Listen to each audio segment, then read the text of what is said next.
May we start? I want to get your opinion on something. To the bigger picture. Now it's time. From B Media Production, this is Podcasting Essentials.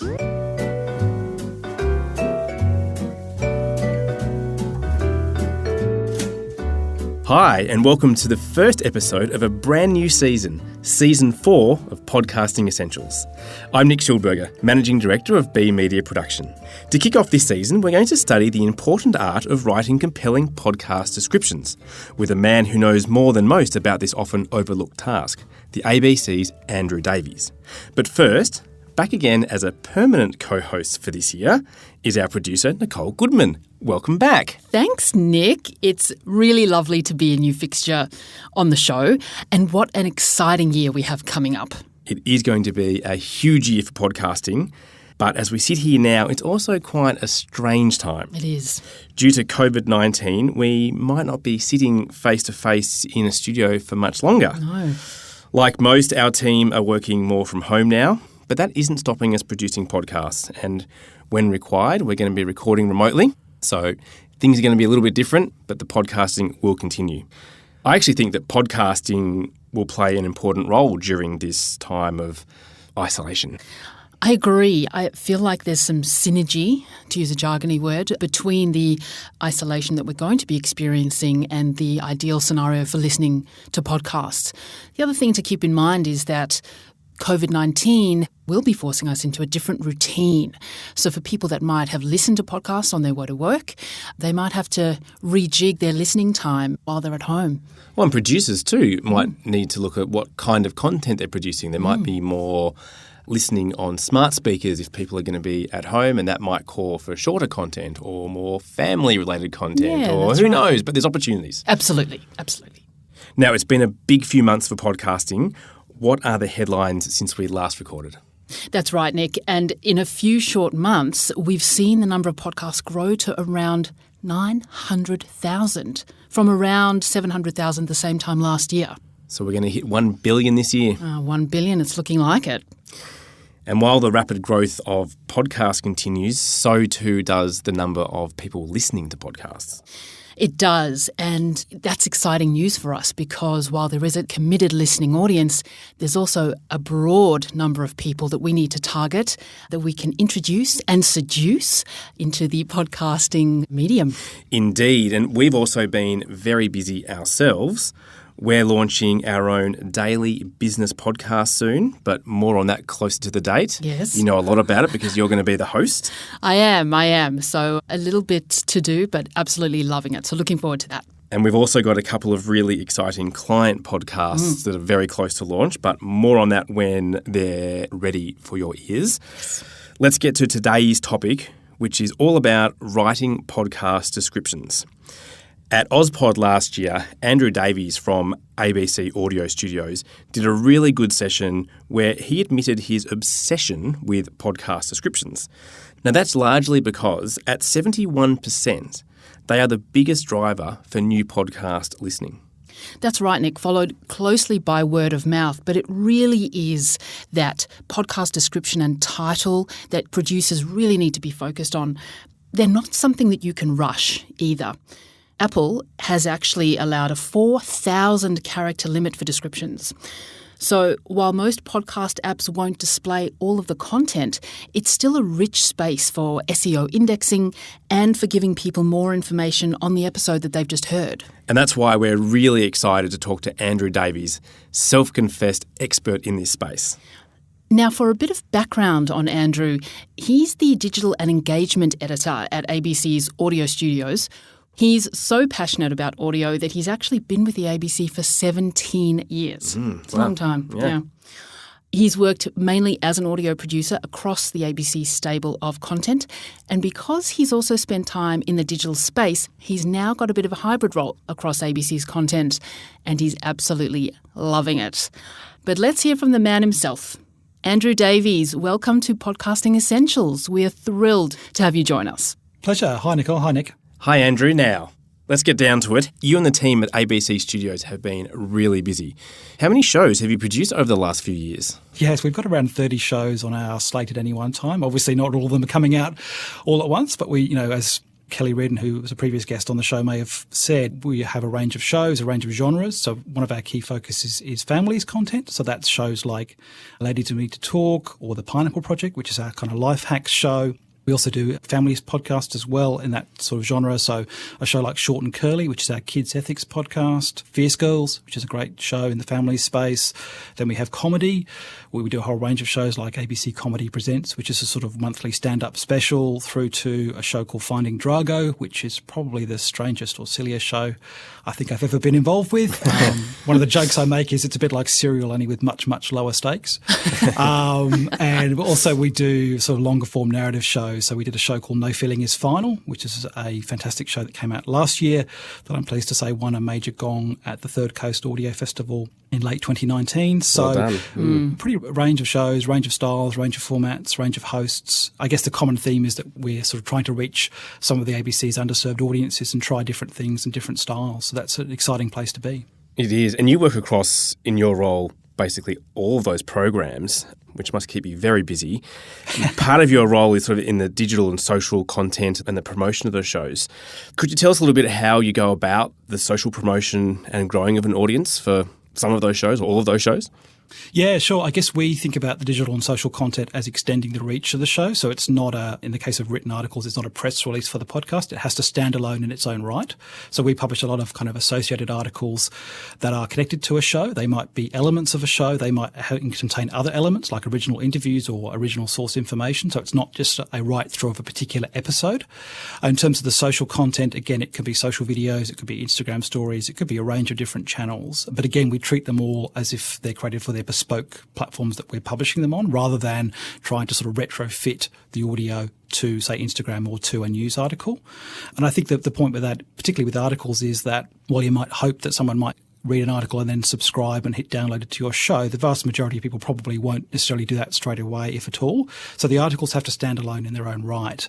And when we think about them as engaging and interesting stories that people can read and hopefully will then click through to hit download or subscribe. But if they don't, it's not the end of civilization, because one of the ways we measure, I guess, the impact of our digital and social content and the broader success of podcasts is we measure that holistically. So while downloads and all the other key audio measures are important, we also take into account page views and social video views on the digital and social content as well. So we measure the impact of a podcast holistically, which I think is an important thing to do. Yeah. Do you find any of the social platforms have a stronger link to podcasting audiences, or is it just across the board?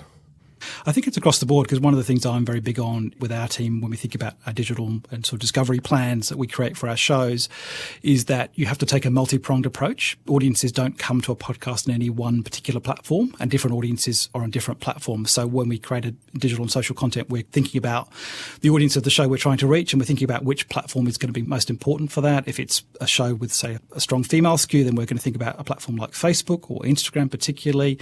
If it's a business show, then we might think about something like LinkedIn. So we're thinking about the platforms and the audiences. So there's no one single platform that we found that has a particular strong tie-in with audio. I think you and your listeners are probably familiar with a tool like audiograms that have been used quite a bit in the last few years. And I think they tend to perform better on Twitter in our experience than other platforms, which I think is interesting. So I think there's maybe a stronger tie-in perhaps with audiograms in Twitter than Facebook and Instagram, but that's the only thing I can think of where there's a particular tie-in with the platform. The carousel takeover that you guys did for Snowball, the second season of Unravel, is that part of your content strategy for the promotion of that series? It was quite fantastic on Apple. Oh, thank you. That's good to hear. Look, it's very much a team effort. We work with our colleagues in the ABC's marketing team on that project. So it was the production team, myself, some other colleagues, and our marketing team, where we thought about that idea particularly, and we thought about it quite early on in the process, and we thought about the artwork, and we thought about the process of telling that story, if you like, a mini story via largely images and limited text on the carousel.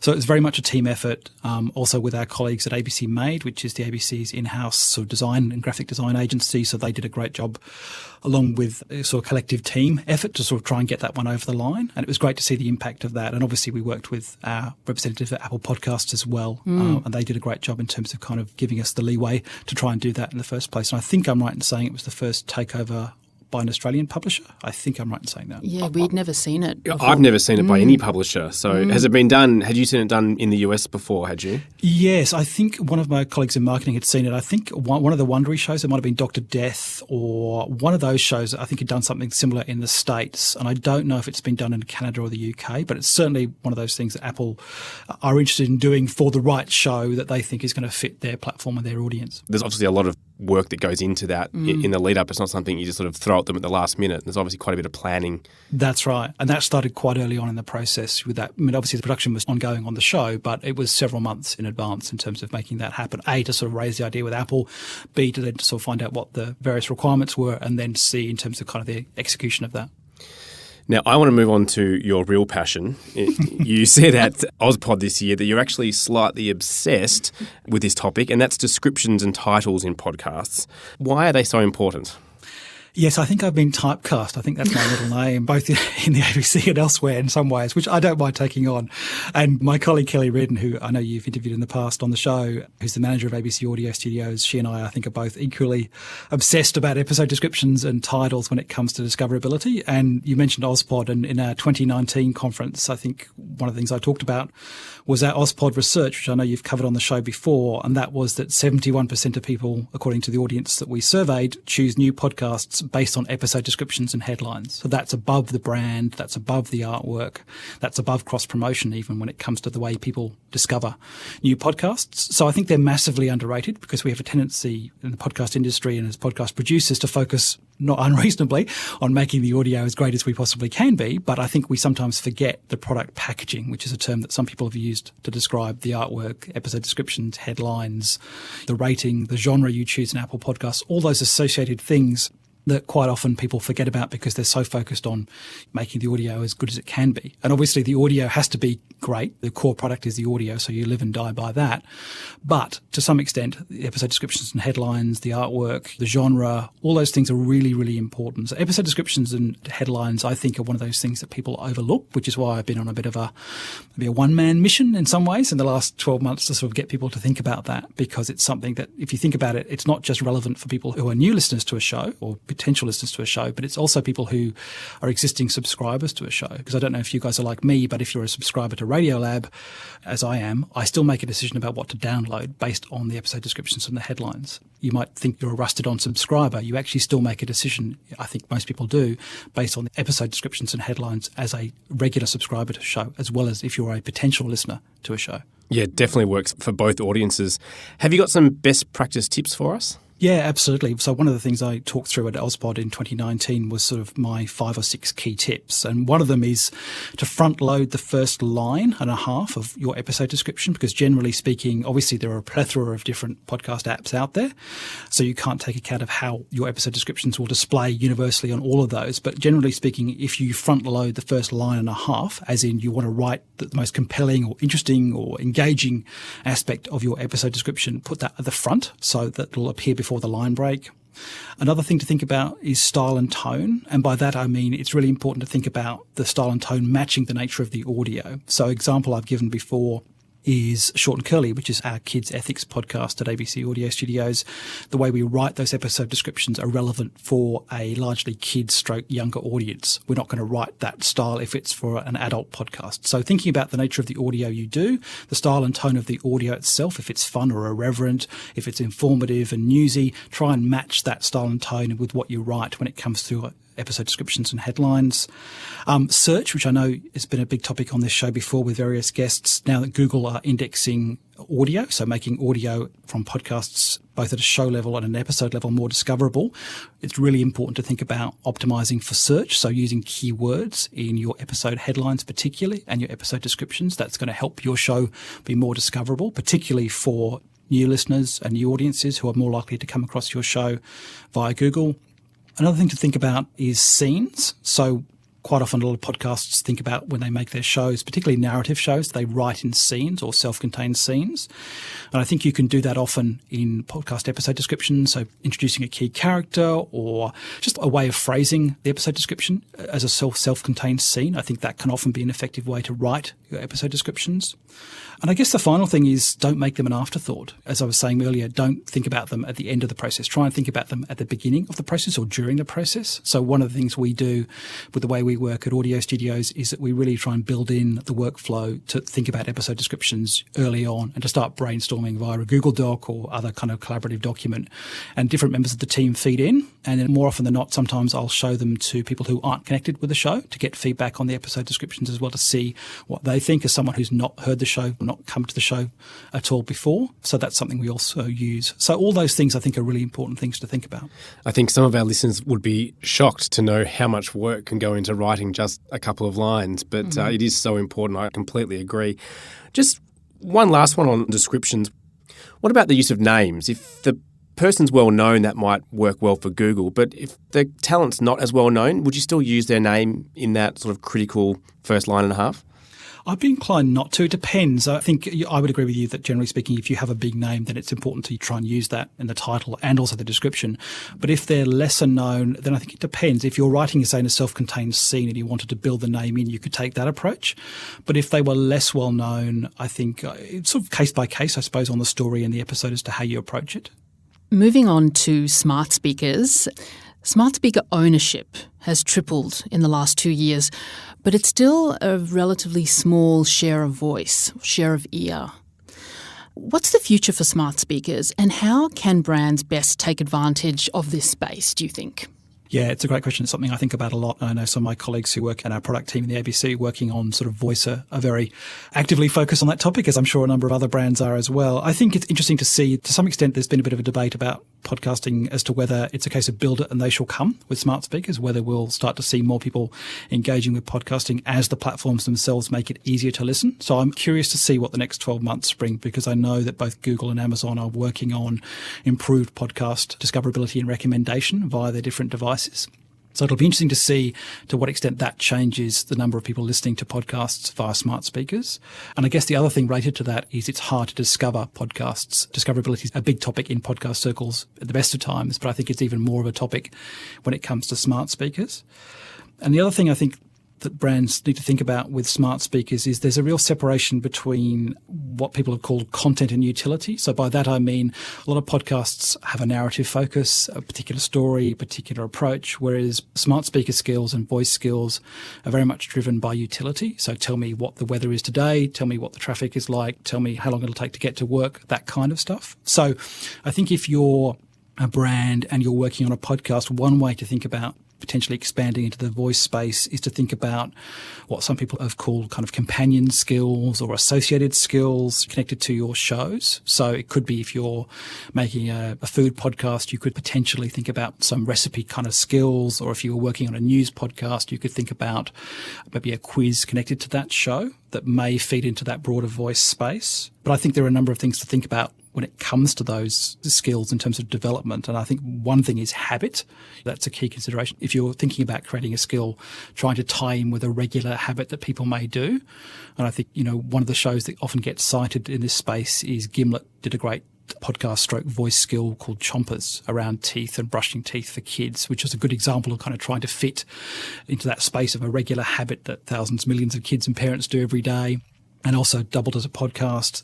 Gimlet have also created a skill around a show they created, I think, last year and this year called The Horror of Dolores Roach, which is a horror-themed podcast. And they created a sort of spin-off game around that, which I thought was a clever approach for the US market. So I think it's trying to think about two different markets. Podcasting is one thing, whereas, as I say, in the smart speaker voice space, there's that real emphasis on utility. So thinking about habit, thinking about longevity, because you don't want to go down the path of creating a skill if it's only going to be used once for one particular event.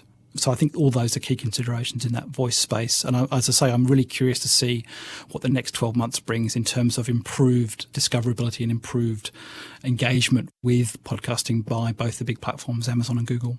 But always key to kind of keep that in the back of your mind, a smart speaker approach when you're talking to brands about an audio strategy. That's right. So thinking about it as a platform in and of itself, as opposed to sort of trying to sort of retrofit a podcast into that environment. Obviously, there's value for listening to podcasts, but I think, as I say, the thing I've thought a lot about is that separation between sort of narrative and content and utility, and trying to match those three things. And I think in some ways that Gimlet example of the Chompers podcast stroke skill is a good example of all those things coming together, as well as having something that's going to have a longevity, have a purpose beyond just, say, a particular event or a particular anniversary. Now, final question, Andrew. What's coming up for you for ABC Studios and podcasting in general? What can we look forward to this year?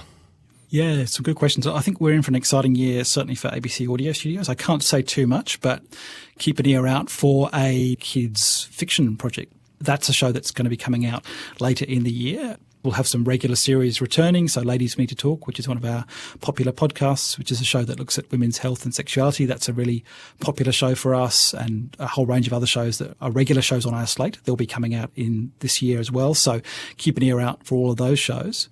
In terms of other things, I think this year, one of the things I'm looking forward to, and one of the things I talk a lot about, is the fact that as more, if you like, non-traditional audio publishers enter the podcasting space, we're seeing new ideas and new formats and new approaches and new talent. So that's something I'm interested to see. Last year in 2019, for example, there's a fantastic show that I'm a massive fan of that came out of the UK called Have You Heard George's Podcast, with a guy called George the Poet, that won 5 different awards at the British Podcast Awards, which I think a show's done really well, or is an interesting show to follow when it wins 5 different awards in an award show.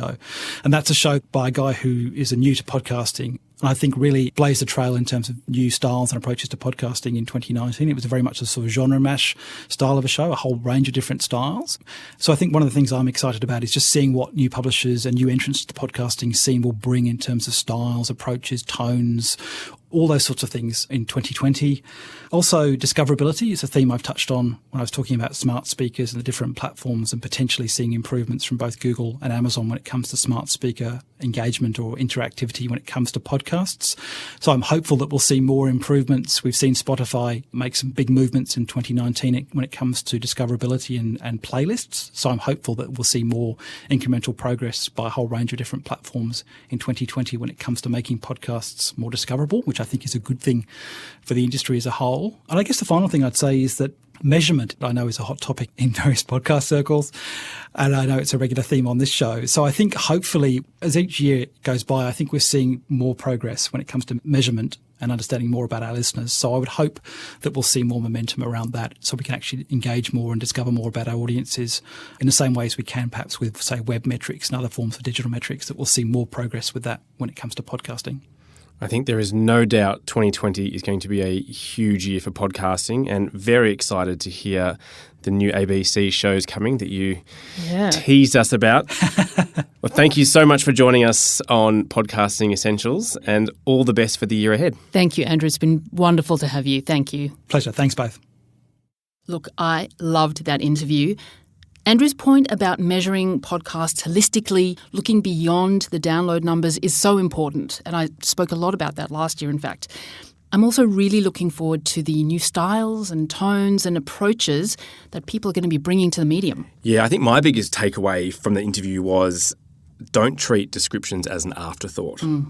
Put the time and effort in all the way through the process. And Andrew talked about how they at ABC have discussions right back at the pre-planning of podcasts. They get input from different people, some people on the project, some people not involved in the project. And that's the kind of effort that the ABC are putting into writing a description. So it clearly shows that it's something that should be done with a lot of thought and care, because it's important for discoverability. Now, Andrew also mentioned that he's been on a bit of a one-man crusade, but his efforts, I'm pleased to say, are spreading. Dan Meisner from Pacific Content wrote an excellent blog about descriptions just in February this year. We'll link to it in the show notes, but just to go over the points briefly, and some of them, of course, overlap with Andrew, but his main points were, first of all, front load the most important details. And of course, that's important because in some podcast apps, you're only going to see a line or two of information. He actually went through and specified from app to app which devices show how many characters. And so on Spotify, you're only going to see 120 characters of a description. On Apple Podcasts, 150 characters. On Pocket Cast, 149 characters. So if that one character is important, you've got to be careful there. And Stitcher, only 72 characters. And we could go on and on and on and on because the point is every app's going to be different. The key point is really make sure those first 50 to 100 characters are killer content. That's right. Dan also said write for humans. So be clear and concise, explain your show's value, and avoid repetition. And his last point, while trying to write for humans, also be optimised for search. And that means include meaningful and relevant keywords. And because you've got 4,000 characters, you can use some of those keywords further down. As long as Google and other search engines are still going to pick up those words, that's going to, again, help your podcast be discovered. That's right. And so it can be a fine line between writing for humans and writing for the algorithm. But I think take heart in that you do have space to put your keywords in the description and put your best stuff up front and in the title. Absolutely. Well, that's it for this first episode of Podcasting Essentials for Season 4. Thanks for joining me, Nicole. Always a pleasure, Nick. It's been a great way to kick things off. And do keep listening as we chat to the best in the podcasting biz and announce some more big news of our own. Yes, some very big news, but we won't mention that now. And of course, if you're a business wanting to start a podcast but unsure of how to approach it, or you just want to know more about how we can help, you can go to be.com.au. And don't forget to subscribe to Podcasting Essentials from wherever you're listening now for the latest in podcasting and to hear from fabulous industry folk to understand how your brand can make the most of the medium. From all of us at B Media Production, thanks so much for listening.